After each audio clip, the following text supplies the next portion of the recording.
right, welcome back to the Realm of History.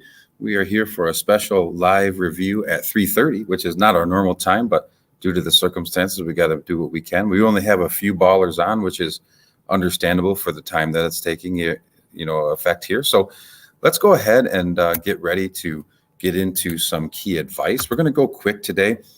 Before I get into the live advice, I want to talk about a couple of things. First of all, let me know the 12 ballers that are on. Let me know that you are here, and that will help me understand who is here. So go ahead and let me know in the comments if you're with me. And then I would also like to announce that the Realm family members that came to the volleyball game, I am going to give you the +1 for being in attendance. And then I have quite a few people that showed up with good Realm related signs to support our volleyball team. So I'm going to go ahead and maybe do some bonus points for those ballers as well. So that's something to look forward to. That'll help you out on the quiz. And I appreciate your support for our team and your sisters and brothers here at St. Mary's Prep. Now, today it's going to be quick. It's going to be a lot quicker than normal. I do still suggest that you write some things down that you learned from this session. And as always, I think you should read your outlines carefully several times through tonight. Number 2, make sure you pray for the right things. Remember, this quiz tomorrow is not the end all be all. So I wouldn't suggest praying for like a good score on this quiz, but rather ask the good Lord to give you guidance and use your talents to the fullest and just give it your best effort on this quiz. I think that's what you should really be praying for, God's guidance to use your abilities and your effort to the fullest. Number 3, hey, you got to be here now. You know, you're going to have a lot of going on tomorrow. I understand that some of my students have 4, maybe 5 quiz papers. So you want to make sure that you're able to focus on the task at hand when the time is right. And when you're in the other classes, you need to be here now there as well. Number 4, make sure you thank your parents. I don't want to change my goal there. You got to make sure that you give people credit where credit is due. And a lot of the fact that you get to go to an institution like St. Mary's Prep and get to have these type of quizzes is, due to your parents caring about your education and your future. And so make sure that you tell them that you love them and that you express your gratitude to them today at some point in time. Number 5, hey, tomorrow's going to be a challenge. Every week the quizzes get a little bit more difficult. And so tomorrow, my goal is to challenge you. If I don't challenge you, I don't think I'm making you any better as a student. So meet the challenge, be here now, rep the realm, and, I think you're going to be okay. All right, we're going to get right into it. I am going to open up for question and answers in just a few moments, but I do want to talk about some of the short answer possibilities. On your review sheet, it says essay possibilities, but one of the things that I wanted to do is I wanted to change that to short answer. On the AP portion, you're more than likely going to have one short answer question. So I've got 2 possibilities. The first possibility is summarizing the fall of the Roman Empire, right? This was a big picture event. And so what I'm going to ask you to do is I'm going to ask you to study, of course, the charts that I gave you to study in the book. But also what I want you to do is know kind of some of the main factors that led to the fall of Rome. Obviously, the Germanic invasions, inflation, poor agriculture, right? Breakdown in the military loyalty. But really what I want you to do is to prove to me that you can defend a statement and an argument. So I want you in your short answer to pick which one of the factors you felt was the most important to the fall of Rome, and then defend your viewpoint with some evidence. So using the chart, using what you learned, but also maybe using some outside sources, come up with a couple statements that would defend whatever you think is the most important factor that led to the fall of Rome. The second possibility asks you to compare the Roman Republic, the original Republic, to that of the United States. I said that this was really the big picture understanding of chapter 6. We needed to take a look at, okay, how did the first republic begin in Rome, which was the first republic? And how does that relate to what we have in the United States? So we need to be able to think about what are the differences, what are the similarities? And the best way to do that is going to be the chart on page 157. I'm going to show you that here in just one moment. So give me just a second and I will share my screen, and I'm going to share a couple of things from the textbook that I think are really going to be a great factor for you. Okay. So if you just give me a second, I'm not at my normal station because I'm at school. I usually do this at home. So I'm going to pull this up. My screen is now sharing. The chart that I really want you to study is this one right here on 157. So it gives you a great comparison. It talks about the legislative branch, the judicial branches, so on and so forth. So if I go full screen on this, you can see the entire chart, the differences, the similarities in the executive branch, the legislative branch, so how laws are made, the judicial branch, how laws are basically utilized or punished or upheld, the legal code, our Constitution versus the 12 tables, and then who was a citizen, right? That gives you a great look at how to compare the two governments of Rome and the United States, or the two republic forms of government there. So I think that if you study that chart, you really be in great shape if you get that question. Now, the other question talks about the fall of Rome, and the best chart for that is right here. This chart is found, oh, donkeys, that's not what I want, 174, okay? The chart on 174 talks about political, social, economic, and military factors that led to the fall of Rome. It does give you a huge clue that, hey, the immediate cause of the fall of Rome was done by Germanic tribes invading, right? And also the Huns. But what led to that being a possibility is what we really need to take a look at. So there's a lot of options there for you to think of and for you to pick from. You just got to pick one that you feel is the best to defend, the one that you have the most information to defend. Okay, I hope that was helpful on some of the short answer possibilities. I'm going to stop sharing and come back to the normal look. So that's what I wanted to talk about on the short answer possibilities. Then I'd also like to take a look at AP info. So I'm going to give you some AP tips.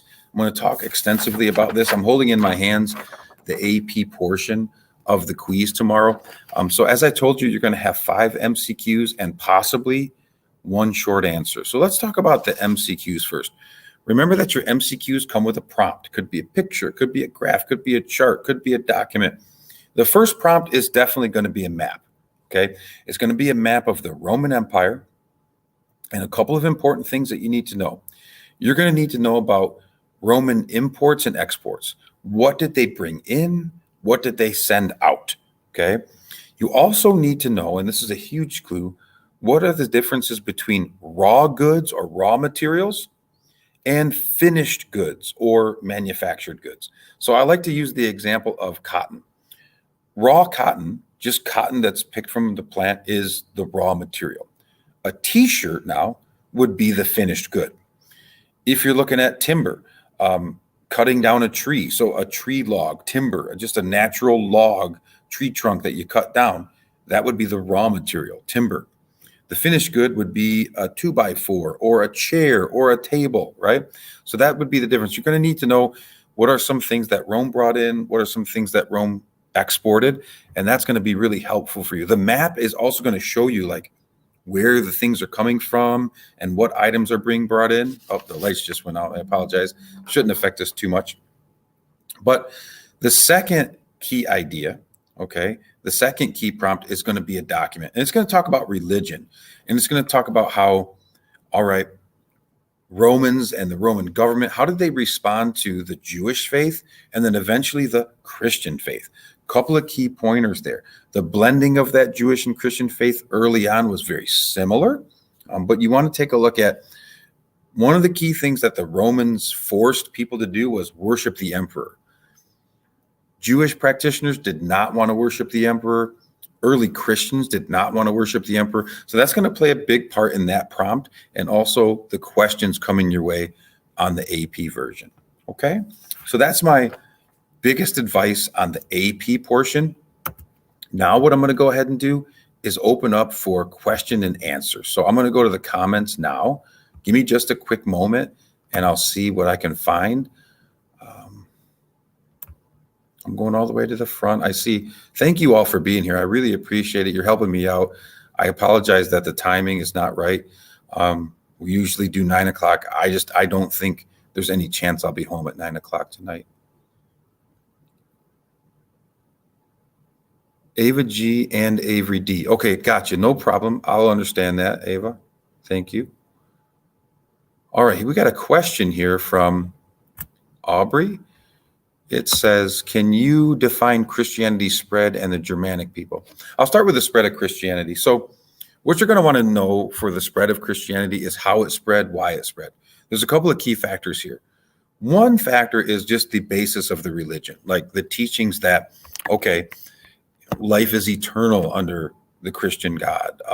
You have Jesus dying for your sins, right? You have everyone's accepted in the Christian faith. There's no people that are marginalized or not allowed to convert. And then on top of that, like you have the letters of Paul, the epistles of Paul, which are letters sent to the Ephesians and the Corinthians and so on and so forth that try to convert people. So that helps the spread. You've got the Pax Romana going on, which was that 207-year time of Roman peace. That's when Christ was born, is right at the start of the Pax Romana. So this is going to allow, because it's not a time of war, it's going to allow for more peaceful and easy trade and transfer of ideas. So that's another key factor. And I think the last thing I would say is that the Roman roads were really, really well done. I mean, they're very good to travel on. They're very durable. So it allowed people to travel very far distances, which of course allowed for the spread of goods, but also ideas, cultural diffusion, right? So the spread of Christianity. The second key thing that's on the question here is Germanic people. The Germanic peoples were from a region called Germania, which was north of Italy, kind of like viewed by the Romans as barbaric peoples. They're called Germanic tribes because they're from that general region of Germany. Some of them, though, came from Africa. Like one group is called the Vandals. This is where the word vandalism comes from. They came in, they destroyed cities, they lit them on fire, they looted, they raped, they pillaged, they did a lot of bad things, and then they got out of there. They're called the Vandals. Then from Northern Europe, you got the Ostrogoths and the Visigoths. So there's a lot of different groups that came in that were called Germanic. The Huns were also classified as Germanic peoples as well. Okay, Olivia, who is Scipio? All right, so Scipio plays a part in the Punic Wars, the wars between Carthage and Rome. Remember that Hannibal invaded Rome with 60 war elephants, right? He surprise attacked them from the north, and they were fighting just outside of Rome. Hannibal, the Carthaginian general, was about to conquer Rome. The Roman military general Scipio was like, wait a second, Hannibal has his entire army in Italy. If I take half of my army and I attack Carthage, maybe that'll get Hannibal to leave and go home. And it worked. So Scipio is the military general from the Romans that attacked Carthage, which forced your boy Hannibal to leave Rome and go fight him in Carthage. And Scipio eventually wins the famous Battle of Zama, defeating Hannibal in that final battle. To define the Latins and the Greeks, they both inhabited Rome before Rome was Rome. The Latins were the first to be there. We know that the oldest structures found in Rome were Latin huts. Also, I think you got to remember that the Latins give rise to the Latin language, which was then adopted by the Roman people. The Greeks were kind of the second group that inhabited the region of Rome. During their powerful time period, the Greeks controlled Sicily, and then they controlled the area of Rome. So this is why a lot of Roman religion, Roman art, Roman philosophy, Roman literature is based on the Greeks. It's that cultural diffusion there. Okay, Lily, the word century, not technically what you're thinking. Usually you think, oh, century, that's 100 years. Well, in this case, a century is a division of the Roman army that was made up of 80 foot soldiers. So a legion was 5,000 foot soldiers. A century is a division of that, which would be 80 men. Good job, Gia. Sign of strength. You are helping me out. Dylan, will the essay be part of the AB portion? So we've changed it from essay to short answer. And yes, it's highly likely that there will be a short answer on the AP portion. Okay, Aubrey says, who was Nero? Okay, so Nero was a famous Roman emperor, and he was kind of crazy. And in your textbook, I'm going to share my screen with you again. Just give me 1 second. I'll show you where to find information about Nero. Okay, it's actually in section 2. I'm just going to give me a second. I'll pull it up. All right. So what I need to do is I need to go to the function that shows me all the thumbnails. And I need to scroll up to section 2, which shouldn't be that difficult. Okay.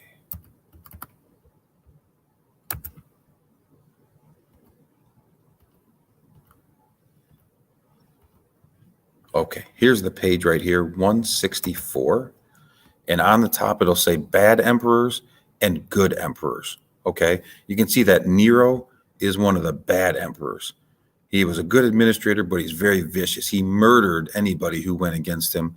And he was well known. The reason I put him on your review sheet is because he was well known for crucifying and persecuting Christians. Okay, so those are the key things that you need to know right there under the bad emperors. Okay. All right, now we're going to go stop sharing, back to normal. Okay. Can I define the Aeneid? Sure. The Aeneid is an epic poem, and it was authored by your boy Virgil. Okay, Virgil wrote the Aeneid, and it's basically a continuation of the works of Homer. Actually, it's about a guy named Aeneas who fought in the Trojan War, and it's a continuation of the Iliad, which was about the Trojan War. Okay, that's the last question that I see from Olivia. Are there any other questions? I see that we still have 24 ballers, so I'm going to give it another minute.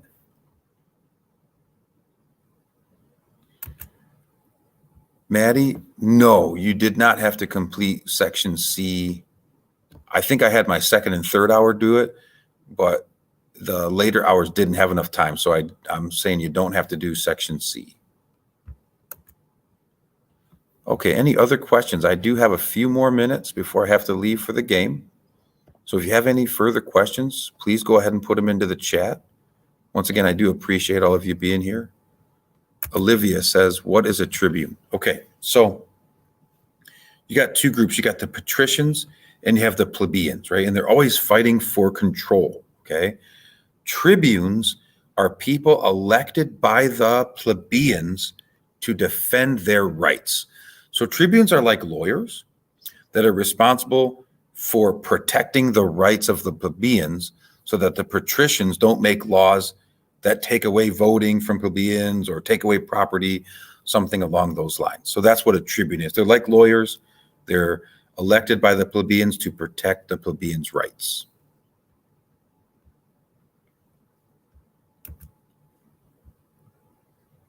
Any other questions?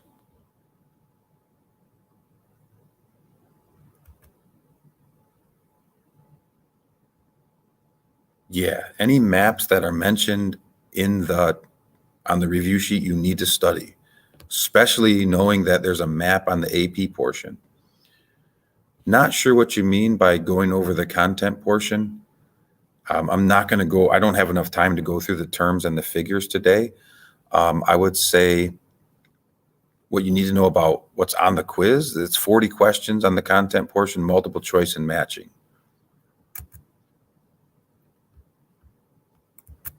Certain battles that we need to know. The Punic Wars, the Battle of Zama, which was between Carthage and Rome, happening in 202 BC. And then the Battle of Actium, which was between Cleopatra and Mark Antony versus Octavian Augustus. Other than that, not very many specific battles that you'll need to know beside those two. Okay, other questions, ladies, gentlemen? Once again, this will repost. Hopefully, since there are no crazy comments, it should post right away. You might not be able to see the questions in the comments, but you'll be able to see when I pull them up on the screen. So this will post here in just a moment once I finish. I'm not seeing any questions, so I want to say thank you for joining. Not our normal numbers. Usually we're at about 100, 105, but I think it's just due to the time. And I do apologize once again that I couldn't do it at 9 o'clock. But we can kind of use this as a roadmap. Who was Peter? There's a question by Aubrey. Peter was Jesus's rock. He was one of the apostles. He went to Rome and started to found like the Christian Catholic spread into Italy and Rome. He's called the Rock because he was kind of like somebody who really fostered keeping the Christian tradition alive. Okay, I think I'm going to close it off there. Good 21 minutes. So good questions today, everyone. I want to wish you luck tomorrow on the quiz. My final advice, make sure you study your review sheet, finish your review sheet. Of course, please make sure that you read your outlines thoroughly. If you didn't read the textbook, that could come back to haunt you. So if there's any sections that you didn't read carefully, I would go ahead and read those again. You always have my video lessons. So if you wanted to go back and hear all the information from me, you always have that available. So once again, I want to say thank you to you. I hope that this was helpful to you, that you could get your questions answered. If you do come up with questions, always feel free to email me and I'll do my best. I'm going to have a late night tonight, I'm pretty sure, but I'll do my best to answer them, before I go to bed. Once again, have a wonderful night. Make sure you say thank you to your parents. Be here now, rep the realm, pray for the right things. God bless.